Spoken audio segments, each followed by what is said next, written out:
आत्मा की शांति के लिए दुआ जरूर कीजिएगा। फिर एक बेटी घरेलू हिंसा की भेंट चढ़ चुकी है। नानक नगर में रह रही थी और मूल रूप से डोडा की रहने वाली थी, और उसके बाद आज अचानक ऐसा क्या हुआ कि उनकी जान जो है वो चली गई। संदिग्ध परिस्थिति में मौत।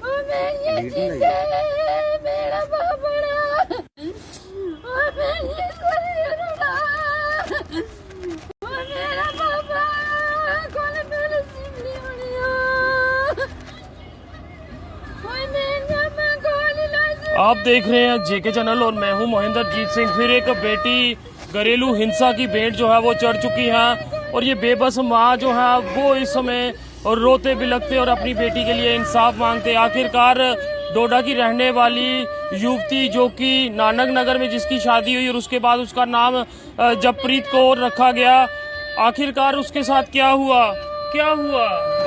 लड़ते थे वो, उनका देवर उसका घर वाला लड़ता तो क्या पता शेर पिलाया उसने, क्या किया, मार दी मेरी लड़की को। कब पता चला आपकी बेटी दुनिया में नहीं है? हमको सुबह पता चला तो आप आ गए। अभी मेरी बेटी को मार दिया इन्होंने, मेरी बेटी को मार दिया इन्हें सरदारों ने। हमको इंसाफ चाहिए, हमको इंसाफ चाहिए। हमारी लड़की मार दी, इनको भी कुछ होना चाहिए। ये कब शादी हुई थी? लव मैरिज थी या अरेंज थी? नहीं अरेंज थी जी। लव नहीं थी, अरेंज थी। पहले क्या नाम था लड़की का? रविता देवी। रविता देवी। फिर नाम क्या रखा? इन्होंने रखा जपनीत कौर। जगमीत कौर। हाँ। कितने साल हो गए थे शादी को? 6 साल। 6 साल। हाँ। तो बच्चे कितने हैं इनके? 2 बच्चे हैं। 2 बच्चे। तो कभी कहा इन्होंने लड़ाई झगड़ा होता है या क्या? लड़ते भी थे, ये लड़का लड़ता था इसका घर वाला इससे, वो भी दाड़ा मारता था उसका देवर पहले भी। आप क्या लगते हैं लड़की के? मैं कजन ब्रदर हूँ उनका। जी, क्या ये पूरा मामला? मामला ऐसा है कि इनके 6 साल हो गए शादी को, लेकिन जब भी हमने सुना तो तब भी इनकी आपस में नहीं बनती थी। तो इनकी बनती तो कम थी, बट देवर टारगेट था। जब भी कुछ पूछो तो बोलते देवर का ज्यादा, मतलब हर एक चीज में देवर का इशू आ रहा है।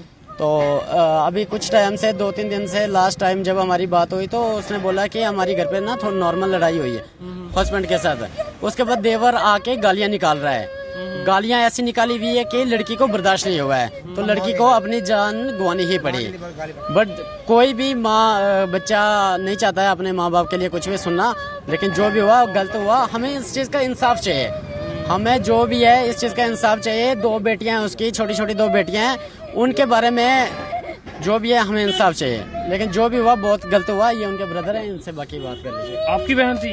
जी मेरी बहन थी। शादी कब से हुई है? शादी 4-5 साल हो गए थे शादी को हो गई। 2 बेटियां? 2 बेटियां छोटी छोटी, एक का जास्मिन और एक का एंजल को। ये रहते कहाँ? ये नानक नगर लाइन नंबर 5 सेक्टर नंबर 7 में। अच्छा, तो कभी बताया उन्होंने क्योंकि कलेश पहले पड़ा हुआ या कोई तंग करते हैं? तंग करते थे पहले, बताया था बहुत बार, लेकिन ज्यादा टॉर्चर देवर ने किया कल। उसके बाद उसने जहर पिलाया या क्या किया इसका कुछ पता नहीं है। फोन ऑफ कर दिया था, हमने फोन किया था इससे पहले, बहन ने हमें फोन किया था कि ऐसी ऐसी बात है।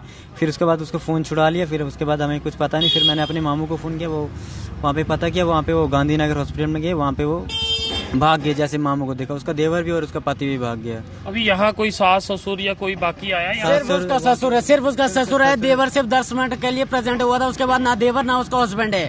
ऐसा कौन सा हस्बैंड है जो अपनी वाइफ को डेथ हो गई वाइफ की और हस्बैंड साथ नहीं है? भैया हमने भी शादी की हुई है, हमारी भी वाइफ है, बट ये बहुत ही गलत है। मुझे बताओ हस्बैंड कहाँ है, उसका देवर कहाँ है? सिर्फ 10 मिनट के लिए प्रेजेंट हुआ है देवर। बहुत ही गलत चीज है ये, हमें इस चीज का इंसाफ चाहिए, वरना हम छोड़ेंगे नहीं। अभी पुलिस आपके पास आई, कोई रिपोर्ट वगैरह? अभी तक हमारे पास कोई कुछ नहीं आया हुआ है। अब हम गांधीनगर जाएंगे, वहाँ पे वुमेन सेल में भी जाएंगे, FIR करवाएंगे, पुलिस स्टेशन में भी जाएंगे। हम अपने एंड से पूरी कोशिश करेंगे, लेकिन हमें इस चीज का इंसाफ चाहिए। आप खुद बताओ, जिस हस्बैंड की वाइफ है, वाइफ की डेथ हो गई और हस्बैंड अपने घर में बैठा हुआ है, खाना खा रहा है, सो रहा है, भैया वो कौन सा हस्बैंड है यार? हमें बताओ। वो काम कुछ भी नहीं करते थे, घर पे बेले बैठे होते थे। चलो घर में नॉर्मल बात होती रहती है, छोटी मोटी बात होती रहती है, डोंट वरी। लेकिन उसके देवर का कौन सा राइट्स बनते हैं कि अपनी भाभी को टारगेट करे? यार भाभी एक मां समान होती है, भाभी बड़ी मां समान होती है। लेकिन ये चीज बहुत गलत है। माँ बाप की हालत देखो, ये जब से आए हैं तब से 4 बार बेहोश हो गए हैं। तब से अगर कल को कोई इनको कुछ कमी पेशी होती है, कल को कोई ये डाउट होता है इनमें, कोई भी प्रॉब्लम आती है तो मैं उनको फंसाऊंगा, शरेआम बोल रहा हूँ, मैं उनको फंसाऊंगा।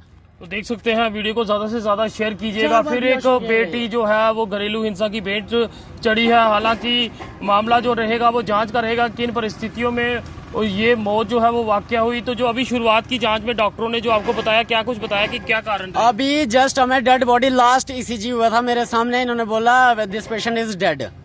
ठीक है, उसके बाद इन्होंने बॉडी उसमें डाल दी हुई है, बोलते जो भी होगा मॉर्निंग में होगा। अब मॉर्निंग में हम देखते हैं कि क्या होता है, FIR होती है, पोस्टमार्टम होता है, सारा को पोस्टमार्टम हम यहाँ पे गारंटी के साथ हम बोलते हैं कि इन्होंने जबरदस्ती इसकी डेथ करवाई है, जबरदस्ती डेथ इसकी करवाई है इन्होंने। क्योंकि लड़की आगे भी परेशान होती थी, नॉर्मल छोटा मोटा घर में हर एक सीन चलता रहता था, हमें सुनने में आता था ठीक है बच्चे कोई बात नहीं, घर में चलता रहता है। बट जो आज हुआ बेइंसाफी हुई है, लड़की अगर डेथ हुई है तो उसके देवर और उसके हस्बैंड के कारण। आपको कब फोन आया था कि लड़की की हालत खराब है? लास्ट टाइम हमें परसों फोन आया था, मम्मी पापा को ही फोन आया था कि उसने बोला कि मैं ठीक नहीं हूँ, ये वो बीमार हूँ। उसने ये चीज नहीं बोली कि मैंने जहर खाया हुआ है, जो भी है। हॉस्पिटल में कितने दिन रहे हो? 3 दिन हो गए। 3 दिन में मुझे बताओ कौन से जहर का इलाज नहीं होता है, कौन से जहर का, या तो फिर इन्होंने पैसा चढ़ाया या तो फिर कोई ABCD बात की हुई है, कौन से ही उन्होंने कोई स्टेटमेंट आप जब आप आए तब वो उनकी सांसें चल रही थी? नहीं, तब सांसें चल रही थी, बराबर चल रही थी, बात की लेकिन उन्होंने कुछ? बात नहीं, कोई बात कोई नहीं आप है। क्या लगते हैं उनके? उनके पापा पति साहब हैं। पापा हो? जी। आखिर में उन्होंने कोई बात आपसे की थी जब आप हॉस्पिटल पहुंचे? वो नहीं कुछ बात नहीं कर रही थी, उसको सब दवा ऐसे दबा रहे थे, सांस ले पाते, वो ऐसे कर रहे थे, ऐसे डाउन कर रहे थे उसको, ऐसे कर रहे थे। भैया ये कौन सा तरीका होता है, ये कौन सा तरीका होता है, ये कौन सा तरीका होता है? डंगर को भी नहीं दबाया जाता है यार, या तो फिर यहाँ पे डॉक्टरों की कमी है। देखो ना, अगर पेशेंट है, पेशेंट को कोई तरीका होता है हर एक चीज चेक करने का, ये कौन सा तरीका हुआ इतने जोर जोर से दबाना? ये तो डंगर को भी नहीं दबाते हम यार ऐसे। अब देखो क्या ये मांग माँ बाप करते का हो क्या हाल हो रहा है। आखिर में, क्या मांग करते हो आप? माँ क्या करते हैं, इनको इंसाफ चाहिए, इनको इंसाफ चाहिए। इनकी बेटी के साथ जैसे हुआ है वैसे उनके साथ होना चाहिए, बहन जो बीच बाजार में होना चाहिए। जैसे हमारी लड़की मारी वैसे उनका देवर और उसका पति को। आखिर में जब बेटी से हॉस्पिटल मिलने आए, कोई बात हो पाई? कोई इशारे से कुछ नहीं, समझाया? कुछ नहीं, इशारा होश में थी वो? नहीं, तब तो बेहोश हो गई। 5-6 दिन मैंने बोला उनको बात कराओ, बोलते ठीक है ठीक है ठीक है। जब हम जाएंगे इन्होंने परसों भी बोला था कि हमारी बेटी का क्या हाल है, हमारी बेटी की अगर क्रिटिकल कंडीशन है तो हम जम्मू आते हैं। उन्होंने क्या बोला, आपकी बेटी ठीक है, डोंट वेरी, कोई नहीं, बेटी ठीक है। माँ बाप ने सोचा ठीक है यार जिम्मेदारी का टाइम है, चलो कोई नहीं। लेकिन आज माँ बाप आए और आगे क्या मिला, सरप्राइज बहुत बड़ा, डेथ मिल गई जी, उनके बेटे की डेथ हो गई, उनकी बच्ची की डेथ हो गई। अब इनके दिल पे क्या बीत रही है? तो वीडियो को ज्यादा से ज्यादा शेयर कीजिएगा। फिर एक बेटी घरेलू हिंसा की भेंट चढ़ चुकी है, दूसरा पक्ष वीडियो देख रहा हो तो जल्द मुझे संपर्क करें। हम जानना चाहते हैं कि आखिरकार उस बेटी के साथ क्या हुआ और जो आरोप परिवार द्वारा लगाए जा रहे हैं उन पे उस परिवार का क्या कहना है। मैं फिर अपील करूंगा दूसरे परिवार को, अगर वो वीडियो देख रहे हैं, जो इनके द्वारा आरोप आप पे लगाए गए हैं, उस पर आपका क्या कुछ कहना है। फिलहाल पुलिस से अपील रहेगी कि जल्द से जल्द जांच करे कि आखिरकार इस पूरे मामले की सच्चाई क्या है और किस तरह से उस युवती ने जहर खाया। देखते रहिए जेके चैनल। मुझे महेंद्र जीत सिंह और मेरे कैमरा पर्सन रघु को दीजिए इजाजत। नमस्कार।